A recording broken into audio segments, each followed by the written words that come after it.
You Yeah. ready? Yes. All right. Here we go. Welcome, everybody, to another episode of Itzli-Ra, the podcast where we talk about all things related to spirituality, enlightenment, and Everyday life. I'm Carlos. I'm Veronica. And today we have some pretty cool stuff to talk about. We're going to do What are we talking about? we're going to do energy and Kundalini Yoga. And it ties into a bunch of other stuff, right? I mean, there's a bunch of stuff that's Okay. happening out in the world right now. Yeah. We've got like one of the things that I've seen most recently, blown up all over social media is the 2027 predictions. Like what's going to happen in 2027? We're ending the nearing the end of an age. There's some new stuff that's actually going to happen. There's a bunch of things I've heard because Pope Francis died recently. I've heard the prophecy of the last pope and how the last pope was going to lead Oh, to that's interesting. an All age of right. end times. So all kinds of really cool stuff that I think Okay. revolves around energy, prediction, all of that. So let's start. All right. So I think you go first since you have this whole, since the Pope is the biggest thing in the news that Pope Francis passed Yeah, let's talk about that. Monday Yeah. after Easter Sunday. And, there's things being thrown around that he timed it, he willed it to pass after Easter as a symbol, of the resurrection and so on and so forth. Which I think is fascinating, right? How someone makes an assumption, but in my experience, just being honest with you, with working where I work, usually around the holidays is when, there's a lot of loss. A lot of transitions happen within holidays. So I don't know if it's this big ramp up of energy that happens that opens these things up for people to be able to release whatever they have here on earth and transition to Yeah. wherever that next realm or plane is. Um, I believe is a plane for sure that Sure. some of us can see and some of us can't, but there's a lot of us that can perceive and Yes. feel, which is, I think it's even more amazing than seeing, So what's you super know? interesting about that is not too long before that. Remember they did this whole ceremony in the Vatican where they opened the gates and they did, you know, a lot of people suspected that they were activating or reactivating a portal that kind of sits in the Vatican, right? Or it sits underneath the Mm-hmm. Vatican because I mean, there's shrouded in so much mystery. But the fact that that happened and then, right after Easter, Pope Francis died. And Pope Francis is, according to a lot of people, he was a very humble pope Mm-hmm. who wielded a lot of just charisma and, command, but through compassion and Mm-hmm. kindness and love. Right. And he was also a very progressive pope. So now there's a lot of discussion about what happens, right? If he was in the prophecy, if he's the last pope, then that signifies, according to certain prophecies, it signifies end times or the beginning of end times because he is the last pope. And a lot of people are saying that. I don't think that's going to happen. I think there will be another pope. The question is going to be energetically, which way does What?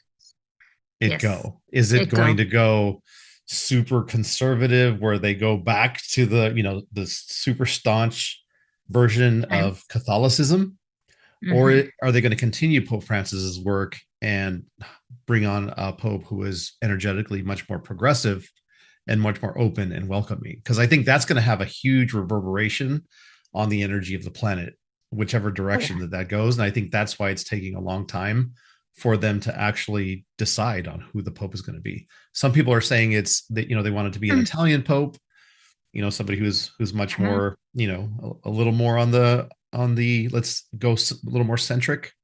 And some people are saying it could be our first Filipino pope, which is kind of interesting, somebody who That's is, interesting. who's that way, or Mm-hmm. potentially an African pope, which is also very cool and interesting. So we'll see the way it goes, but either way, if it continues to be progressive, then that's a sign that change is happening and the Mm-hmm. the church will kind of align towards that. But it could go the other way where it becomes much more conservative and much more rigid. And Yeah. again, energetically, that's going to have a huge impact on the planet. Right. And you could see the following that Pope Francis had. I think he captured so many more Catholics that were turning away Mhm. because he led with his heart. I think that's the first time I've seen somebody really walk the way he talked, right? Like humble beginnings. He was a from the oh my gosh, Saint, is it what order is that one? The one that believes they're more like humble and they don't need a lot of things. I don't know if it's St. Thomas Aquinas.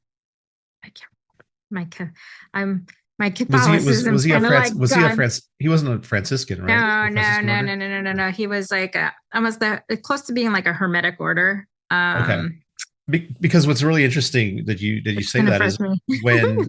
when they showed his quarters were very small and very Mhm. plain. He didn't move into the, you know, the heart of where Right. The he opulence didn't and want all the that kind opulence, he didn't want the grandeur. He just wanted to be a regular humble person, right? And that's kind of how of he right. led his life, and leading through compassion and love and kindness, which is ultimately what everybody strives for, is to lead that way.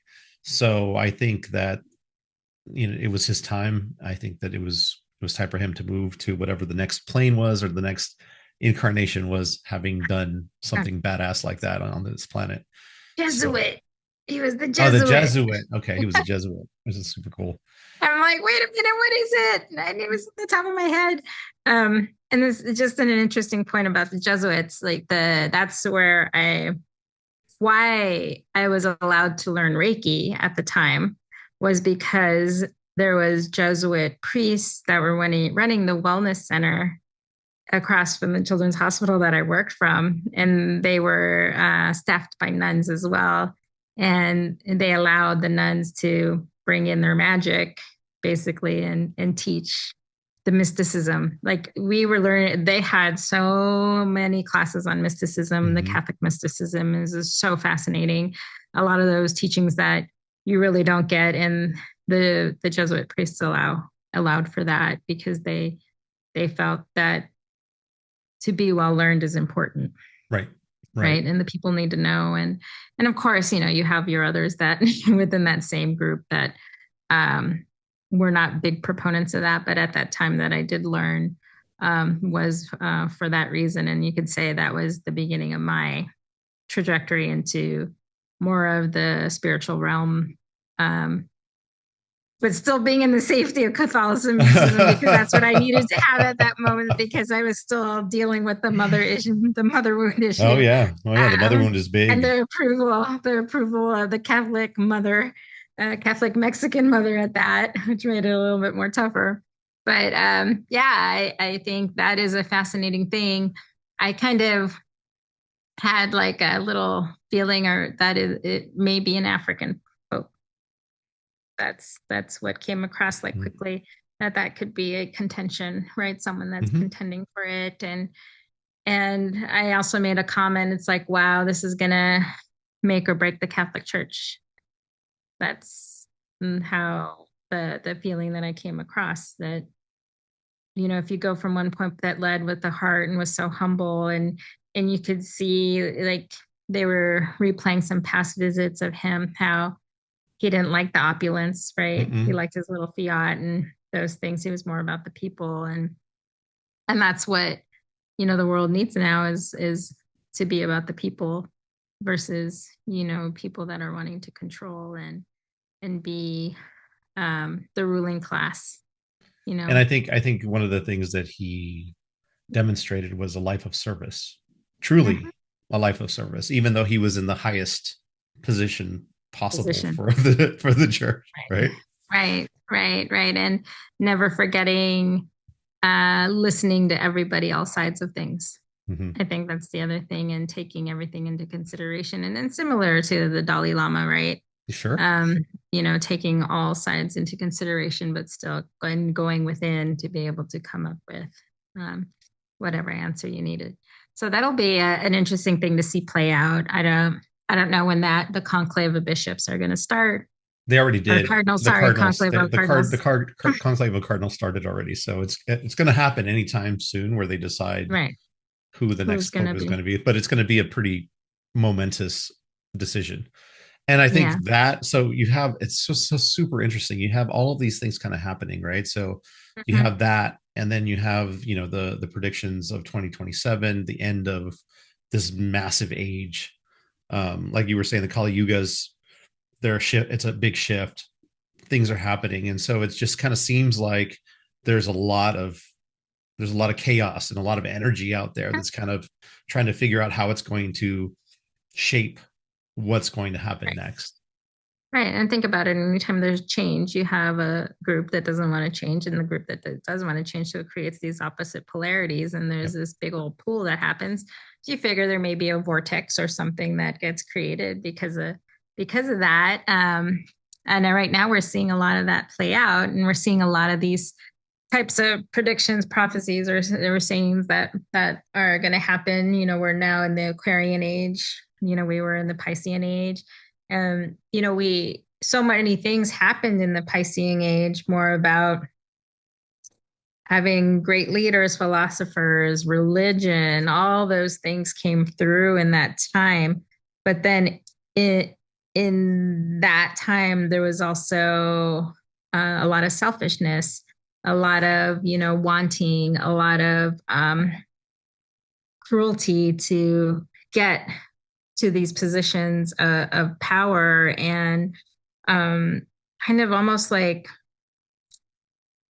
forgetting of service, right? The forgetting of being humble, forgetting of leading of the heart, all of that kind of stuff. And then we had the Industrial Revolution, where we had the expenditure of human bodies. What do you think human resources means, right? Mm-hmm, mm-hmm. Right? The creation of those things, and these big old huge companies, and then the need to have a union because they needed to be respected. And so all these things came out of that cruelty, right?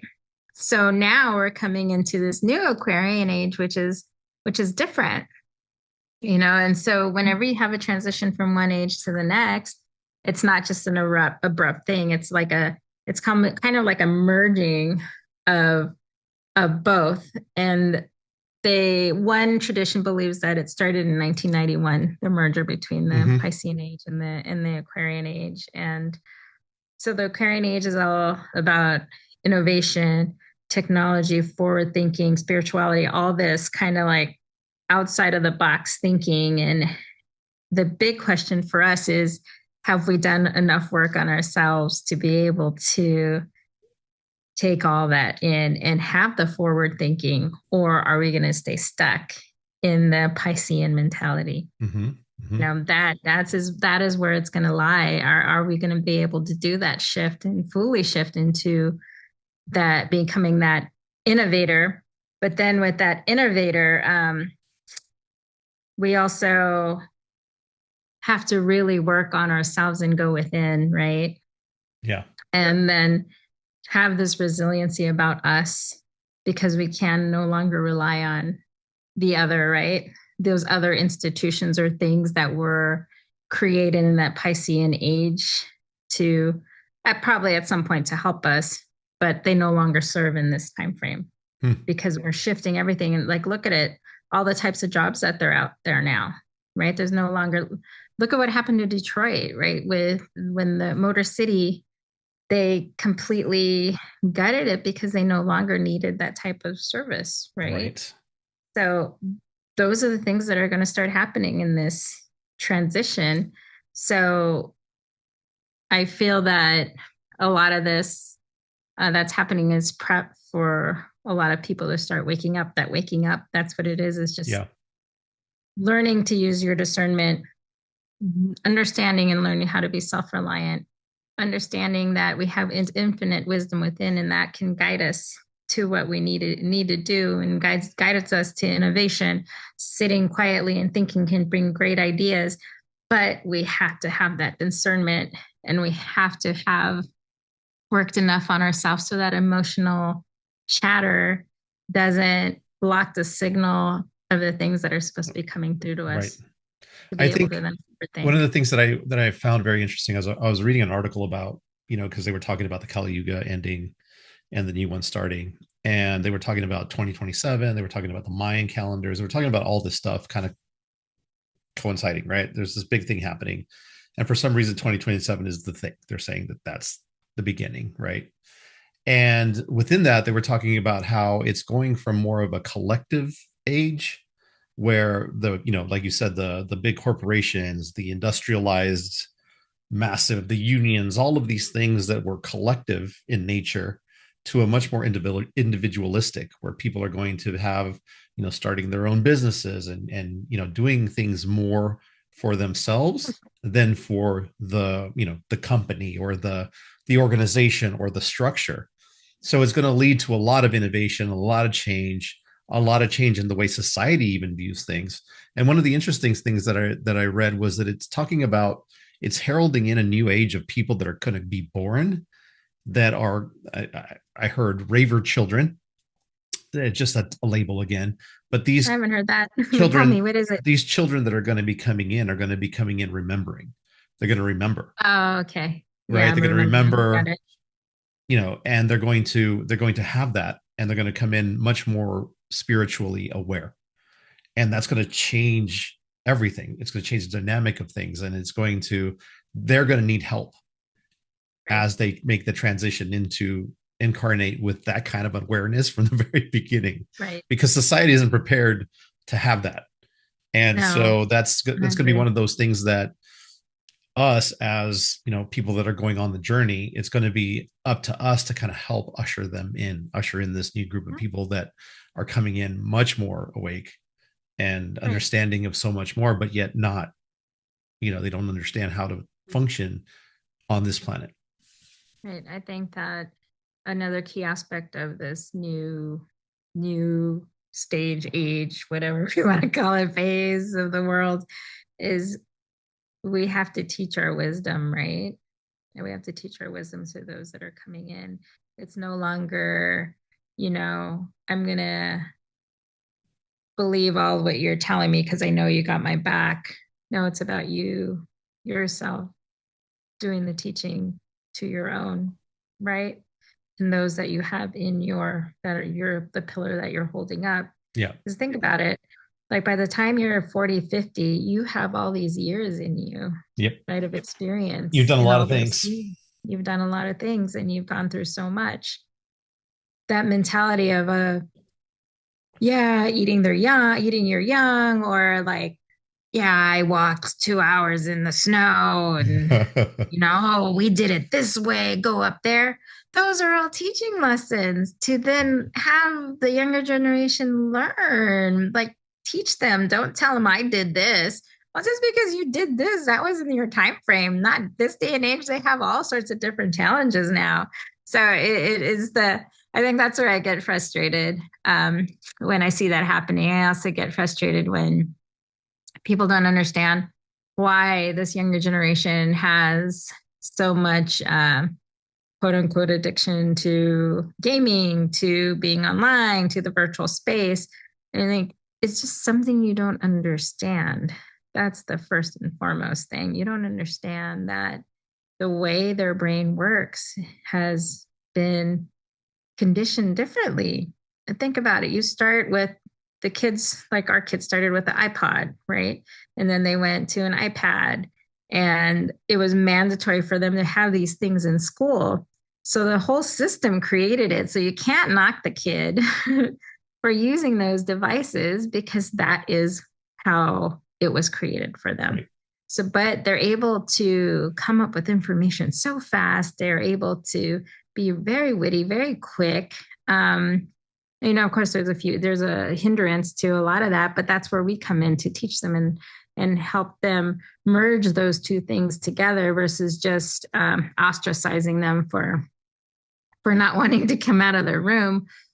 Well, if they lost 2, 3 years of socialization at very key points in their life, you have to transition them back Yep. into the world slowly. Not everybody can do it fast, right? Not everybody can. And especially the ones that are hypersensitive, those are the ones that I think kind of stay in the rooms a lot of the times, or want to go to school online because they could thrive better that way. But they also have to be brought back out into the world and given like things almost that they can relate to and understand, because the standard stuff no longer applies to them. So it's this whole revamping of what things used to be. I think that Generation X is the last generation that could cross over both ways.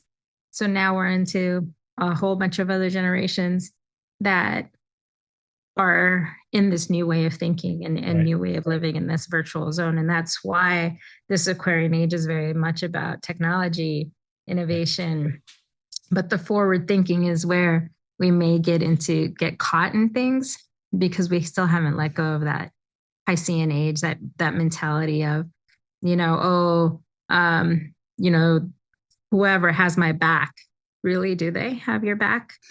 All I know is that you're responsible for yourself and you're in control of yourself and what you do. No one else does, Well, I think right? it's happening. It's showing, right, with all the different layoffs that are happening Mhm. across many companies, especially in the tech sector, where people thought, "Hey, I thought the company was going to take care of me and I could be here forever." Well, guess what? You're expendable. You're a number to a lot of people, and so that for a lot of people, it's very difficult for them to reconcile that because of the Right. attachment that they've have and the loyalty that they had to this entity. And now they understand that that's not how it works anymore, and so it's going to foster this whole different way of thinking and approaching how you live and how you make money in this world, because it's not going to be the same way. And the kids that are coming in that are going to be growing up, the new group, are going to come in with AI as a thing, Mhm. and that's going to be a whole other Sure world of thing. learning.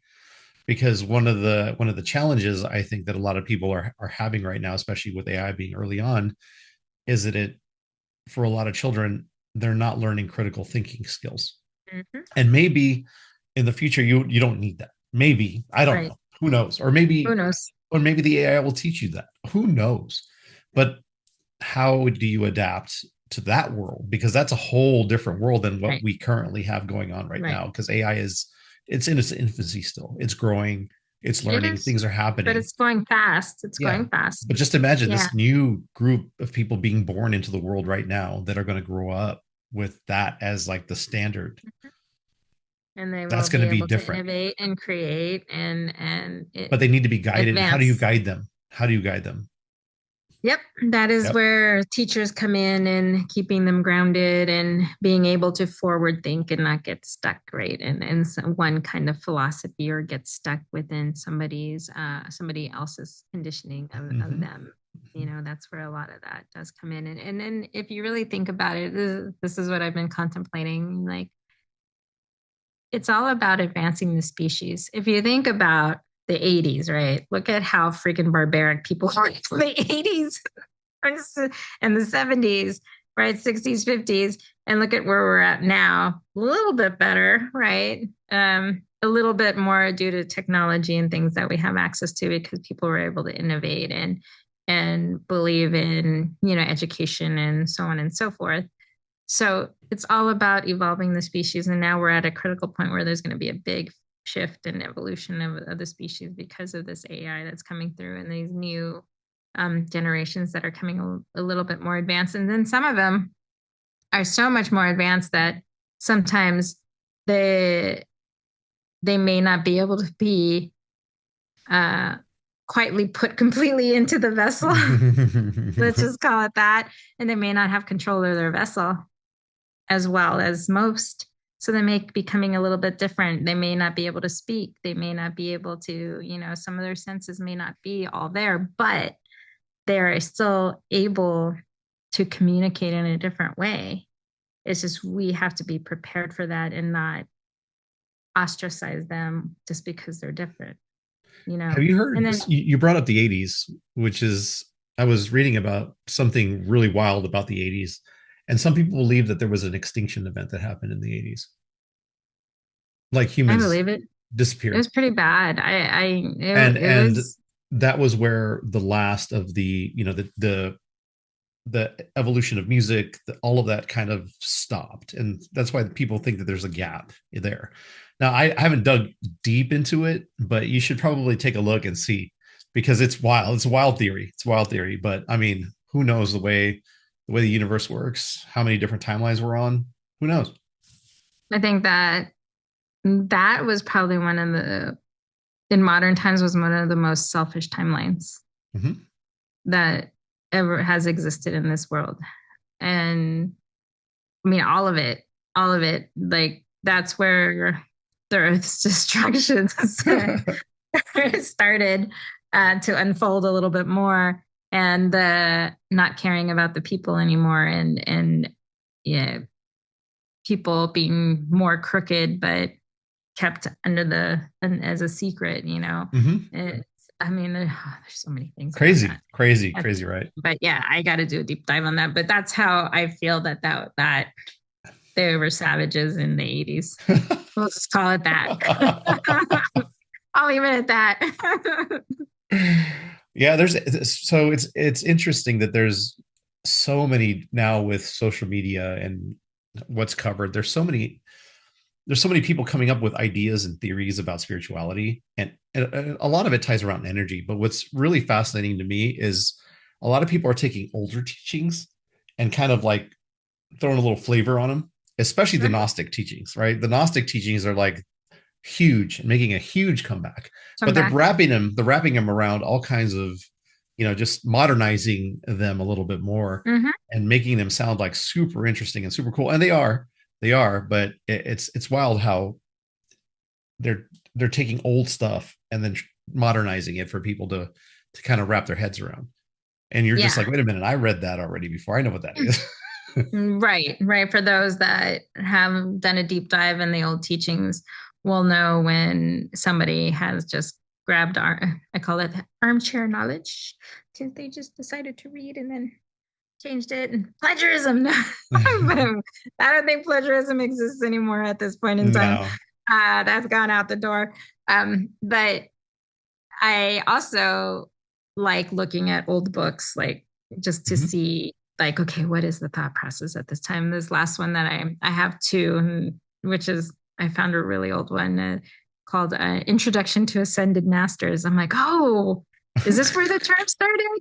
All right, I want to read this because that was a term thrown out a lot when I started with Yeah, spirituality. yeah.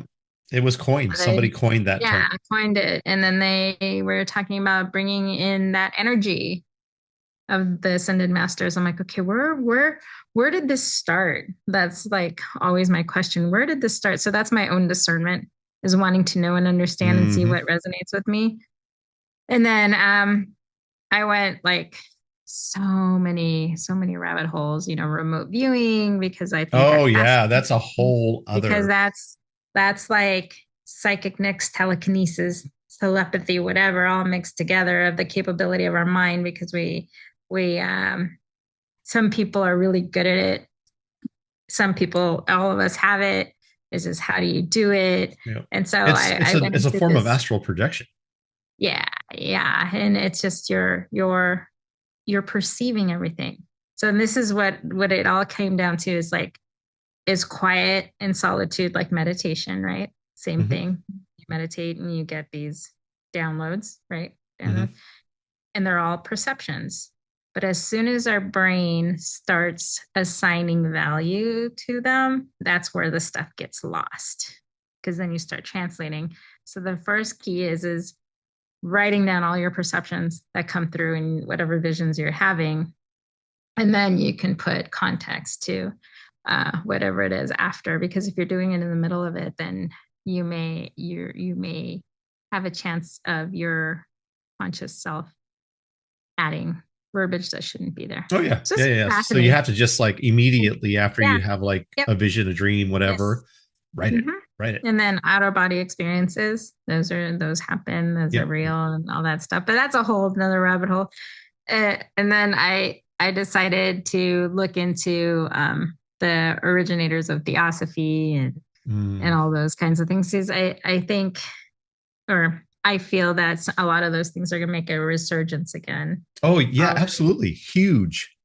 Like I was telling you, and the Gnostic teachings and stuff are coming back, and they're coming back pretty strong. And one of the things somebody tied into, you said remote viewing, which is really interesting, is they said that they went up and they remote viewed the grid or the net that's kind of keeping souls from moving on. And so there's the theory is that the souls, your consciousness, isn't allowed to go out. It basically gets caught up in a net of some sort and then sent back down and recycled, because what's happening is it's generating energy of some sort for somebody. There's a theory that exists. So somebody That's was remote interesting. viewing and saw that, and I'm Saw that. like, come on, man. Like, again, what you perceive to be true will be true if Yes. you perceive it that way. Yes. Yes. And that's what the book that I'm reading by Charles Ledbetter, I'm reading his How Theosophy Found Me. That's the name of the book. And it's one of those old school like books, very little. Um, but he always commented on about, is it our consciousness that's creating the reality? Mm-hmm. Like, so that was always the question, is these, when he would do his experiments on whatever it was, if it was mediumship or all those things of that time, he would ask, is this consciousness creating it?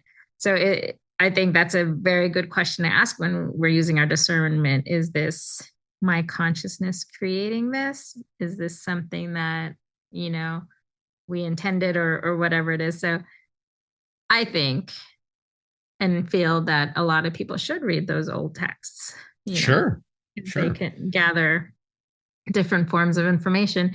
And then the other thing that's fascinating about that is my contemplation of like, oh, these people too were seekers, but at the time, because they didn't have any information in the Western world, they created the books Yeah. that then we're reading because they wanted to write out all the philosophy that came through, From the East most of the India, time. from the Yeah. East. Yeah. Yeah. Yeah. And so there's some good nuggets of stuff there and that you can take that can resonate with you or lead you down another path or whatever. But I think we're going to need all that to help with our own discernment I think um, so too, because and direction. it's going to get really saturated. There's going to be so much out there that people can dive into. And one of the things that you just mentioned, which was very fascinating to me, was the idea that you do create your own reality. What you perceive is the reality that you create. And because, I mean, like we said, ties into quantum mechanics, quantum physics, is that it's not real until you observe it. So Right. the idea that everything that's projected out is what I create, and therefore Mhm. the whole theory that you are a creator, you create your Mhm. reality, you can change your reality if Right. you can, if you understand how to actually do it. And it ties into manifesting, it ties into all the things. When you do Right. realize that you create all of those things, they're there. Right. You just have to kind of align yourself to where it is. At least that's one of those theories in a philosophy, Right. that Just this like, is right. a big game. And so Yeah. you are not only the main character of it, but you're also the programmer. You're creating Programmer. this whole thing. Right. And then your brain resonates with others. So you have this limbic resonance going on. And so quantum entanglement of the field, right? Yeah. So that's how you feel what other people feel sometimes and Yes. get connected more with other people, all those kinds of things. So, oh, it's so cool. It's The so one thing that the fascinating. one thing that really blows me away is Mm. if you dig deeper into that, go deeper into that rabbit hole. There's the theory that because you are creating your reality, that everybody around you is, yes, they are there, but they are also experiencing their own reality, and it's different from the way you perceive them. So if you perceive them in a certain way, and in your reality, that's real, but in their reality, it's completely different, and you're different in their reality. And all of these things Yes. exist at the same exact Yes. time. Yes. So it's all a lie, basically. What I we mean, think that's is when you think all a about lie. that energetically, that is mind blowing, right? Because Yeah. Yeah. you are you're a fragment of consciousness. So because you're a fragment of consciousness, you are God. You are a creator. You are just because you're there and you're Yeah. connected. Now figuring out how to remember that connection allows you to kind of figure out how you want to shape your world and the people around it, which is And which the is people around. fascinating. I mean, that's a whole rabbit hole to go down, Yeah. but Yeah. energetically, it can make sense, right? I so what's to say that this is what I was contemplating the other day. Um, you move to a new town and you're like down in the dumps, right? and you're resonating a certain way or vibrating a certain way, let's call that. You're throwing that out in the field. So what gravitates towards you is people like that, right? Mm-hmm. Like company, right? Same thing with what's to say two people in the same area state something at the same time that's similar. Does that quiver into the field and cause them to connect, right? And then eventually they meet each other. You know what I'm saying? Yeah. So that there, yeah, that there's something to that for The one thing sure. that was I was contemplating this on my walk today, which is talking about reality and creating your own reality. I'm like, okay, if that's the case and there are no rules and I'm a creator and I can create my reality, is it possible for multiple creators to collapse their realities into one? I believe so. Yeah, I think Right? I mean, if you can many of these. theoretically do that, and maybe Okay. that explains the ideas behind soul families or people that come in and incarnate on them. You know, maybe they start in their own reality, but at some point they have mastered enough of or remembered enough to be able to collapse realities into one where they're all going on this journey together. Together. Who knows? Possibility. Right? It's just So super it's fascinating. and just to go back to the becoming prepared for this new age that's coming in and the work to be done. But I think, and I remember this from the church and the messages that were sent by at that point. It was the Mary, the mother, the divine mother, praying to avoid calamities that were to come, right? These things that were to come. So if you get enough people to create the reality of stopping this, then you shift a timeline, Yeah. right? So this is where we're at right now, is that other point, breaking point again, this shifting point. Like it is really up to each and every one of us to shift that reality of fear, right? Of worry, not knowing what's going to happen, all those things, that talk, that verbiage that you're putting out there. Like, don't give it energy. Yeah, you can acknowledge it, but don't give it energy. Don't give it energy. Shift it. Like, Well, think no. about this, Veronica. If you are a creator, why are you afraid? Right. Why are you Right. thinking what why do these things affect you so much? They probably Because don't. we, Once you right. acknowledge that, right? That Right. this is you Right. are the one making this Right. happen. Right. I think this people have been stripped of that because of their environment, Mm-hmm. stripped of Conditioning, environment, and process, religious and indoctrination, all of that right, stuff. not seeing the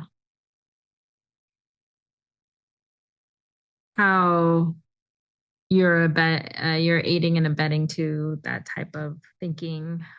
um Victim mentality is It's all huge meant to in keep you that. small, to keep you It small, is, it is, not it is. and not to remember the fact that you're not small, that you are consciousness, that you are part of everything. You're everyone, and you're no one.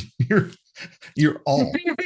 And it's hard to grasp that idea that you are all. But if you Right, can, and if you right, can understand what that actually means, then I think it opens up a whole different journey for you. And right. you're not going on that autopilot where it's you kind of just go and it's going. You can change it. You can make it different. You can perceive it to be different. Yes, and I think the danger of the Aquarian age is that self, because when you become too self-centered, I'll add that to it, then the cruelty begins again, right? So to alleviate that is the service, right? The service. You can make money and create all these things. Mm-hmm. And Absolutely. but the amazing thing is when you're of service with it, it creates even more.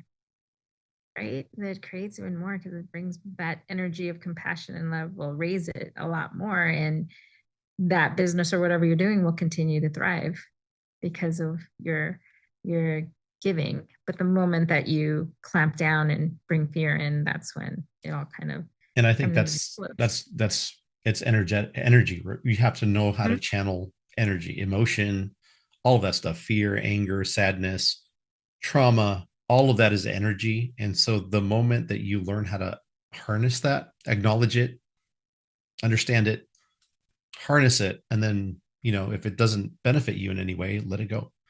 Right. The moment you learn how to Yep. do that, it's a much better time for you. Right. Exactly. And the other thing about this day and age is because when we talked about this in other podcasts, is there's so many timelines playing out at the same time, and we never were able to get all that information like we are now. So our central nervous system does become overwhelmed. Yep. You know, our database becomes overwhelmed because it doesn't know it doesn't have frame of reference, and then all these things start playing. So it behooves us to have practices that help reset that nervous system. That's where a lot of these Eastern practices are coming into play to be able to then help us settle that nervous system.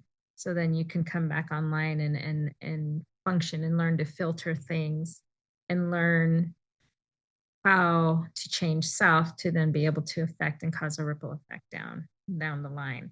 So yeah, so there's so many things happening. And the other thing is I feel that we have to acknowledge all the energies that come Yeah. through, Everything. all the energies that Everything. come through. We're not like perfect. Use that. We're not perfect. We have different things. We have the energy of anger, the energy of depression. We have all these energies. We shouldn't be ashamed of those things because a lot of those are our natural part of us and we're part of our defense mechanisms, right? To be able to survive. So we have to stop sweeping it under the table, shoving it down within. We need to start acknowledging those emotions and why they came up and that they are energies that are within us and sometimes Right. get stuck. So And if you those are look at the them as energies like that, then you can sit with them, understand Mhm. why they happen, and shift them or send them whatever, Yeah. So they're however, not whatever you they're not subscribe to, whatever you they're subscribe to. they're uh, I and I think the other thing is that who are we as human beings? We always have that hope, right? We always have that hope. Like, don't ever leave that. That's the core of who we are. And you can say that's the core of who Americans are because they always have hope. But don't forget that, that, for better humanity, why give that up? Right? Because something's happening right now. Yeah, that is the case. But as soon as we lose that, then we deplete ourselves, and then what are we what are we bringing? I think Right? that's an interesting one, and I don't know where I sit with hope. I think hope is it is a very weak emotion. It puts you in a state where you're like, oh my God, I hope things change. It's the See, will to make the that's a change. word. That's a word. Right. I'm not talking about the word, just like love is a Mm-hmm. word. Mm-hmm. I'm talking about something more powerful. I'm talking about that knowing that things will can be reframed, that things Right. can That's change. that's a knowing that's action, right? You Yeah. have a knowing that Yes. you can reframe it But and change it. yes. So the word hope is like, yeah, that's going to happen. So it's something within. I don't know how to I explain like I that. like knowing because it's I know that this will change. I know inside that this is going to be different. And Yeah, I'm because going to, because I know, there's part of me that's going to take action against that Mhm. knowing to make sure that it's different, whether it's a perspective shift, whether it's reframing something that happened, whatever that is. I innately know that that's going to be different. Yes, that's a good way because I think hope's been tainted. Hope has been tainted Yeah, because I think people as people when a they word. they hope, oh, I hope it's different. I hope it's whatever. It's but because the way they've already said it, they've already negated it Mhm. with a negative, Because right? it's tied But behind fear. right.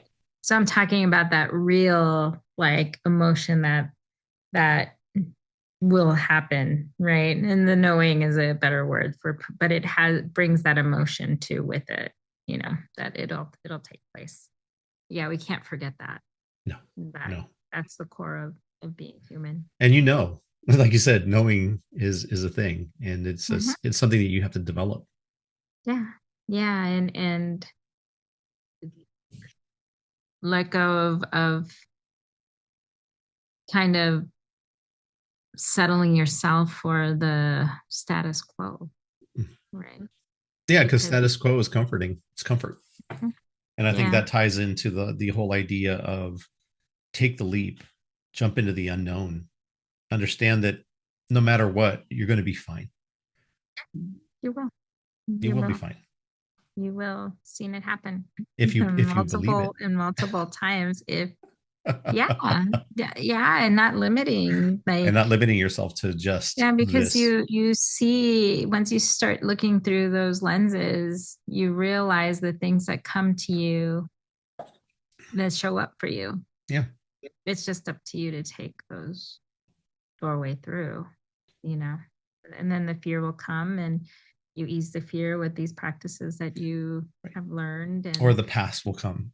It'll mhm, be yeah, something, a person or a that's feeling that how past that it comes, and you is. deal with it. And that's how it is being human. That's just what it is. And we have to live in this world. We have to be a part of this world. We can't just be out here in the Himalayas or in our cave or in the yoga studio only, or we have to bring our wisdom and our light to the world to then teach those that are coming in. We can't make it exclusive. No, no. You That's the know, thing you don't want to do. we Share your can't do knowledge with that. anybody and everybody. Yeah. Yeah. And that even means for a lot of these the 30-year-olds, 20-year-olds, the youngins coming in. Everybody. Yeah. Everybody. Because each one of you has something to bring to the world and never forget that. We just get tainted sometimes from from purpose. Unfortunately, from whatever happened to us in childhood. But remember that was childhood that you can ease into You're a different version who you are. of yourself now. It's Yep, not the same you are. version. Although the path is hard sometimes, just acknowledging that you can be a different person You can just be a than different person, and every day is a new day to start over again. yes, yes, yes, yes. Now all these prophecies, Too we'll see, much. we'll see. Yeah, Yeah, we'll the do a follow up podcast on what happens as it starts unfolding. I think it'd be really interesting to talk about. Okay, what happened recently? What I think there changed? was one more timeline that I mean one more thing was the human design one that I don't think we talked about that one. Oh, the Uh human design prophecy. yeah, it's the we're coming into a new age of the right angle cross of the sleeping phoenix. Right. And we were the right cross of planning, I want to say. So we again it's similar to Piscean to Aquarian and yeah, it doesn't mean that those who have that in their chart are going to be something spectacular or whatever. Their energy may be heightened a little bit more. It's just we're coming into just another different shift.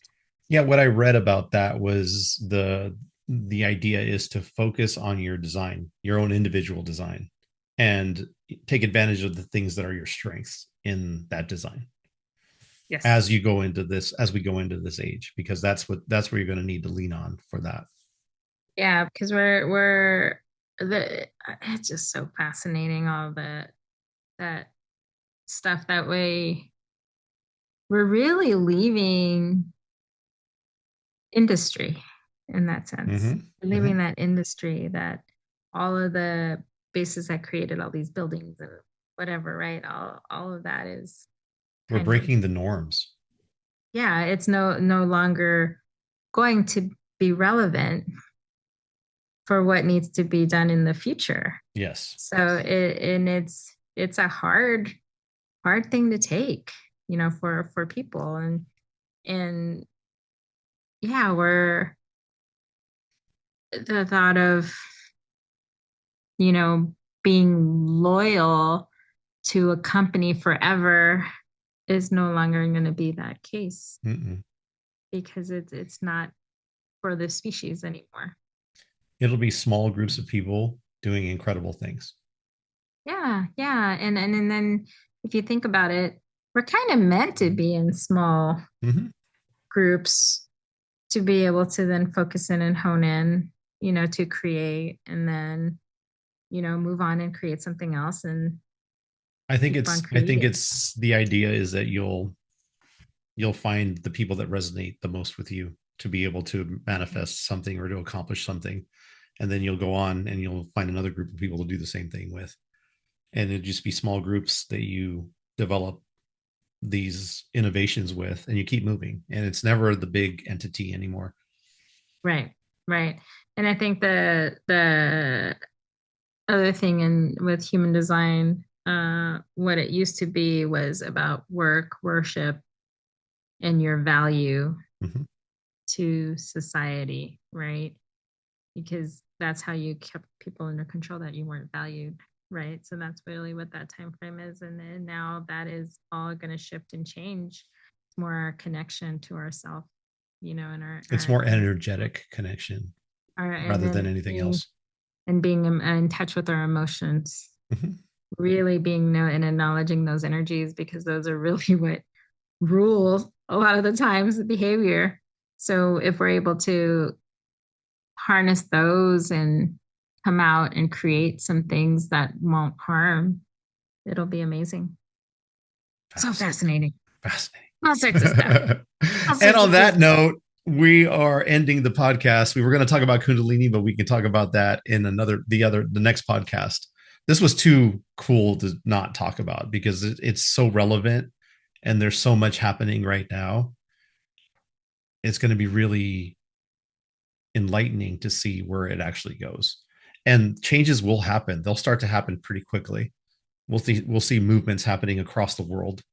And don't be surprised, y'all out there, as if you feel shifts happening because timelines are going to start shifting faster, I think. Yes. As the Mayans do, say 13 days, stuff shifts into different phases. Mm-hmm. We're phasing. Yes. Who knew? All right, y'all. Thanks so much for joining. Really appreciate it. Until next time. Peace out.